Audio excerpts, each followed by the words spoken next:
So, yun nga mga guys, kung napapansin nyo po, maganda yung tanawin. Kasi, nandito na po kami nanirahan sa province. Ayan. Bali, nandyan po ako sa sa taas ng bundok. Bali, ayan po yung tanawin niya. Natatanaw po yung pinakadagat. Sariwang hangin. Ayan.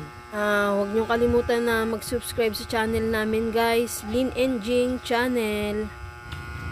Alam nyo kasi mga ka-channel, ang kagandahan lang sa kapag nasa probinsya ka, yung mga kinakain mo, like mga gulay, sariwa siya. Saka masustansya. Sariwa yung hangin, sariwa yung mga gulay-gulay, at saka nakakapagtanim pa. Kahit na papano, nakakapagtanim mga gulay-gulay.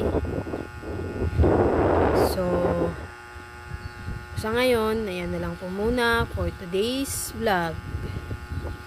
Bye mga guys!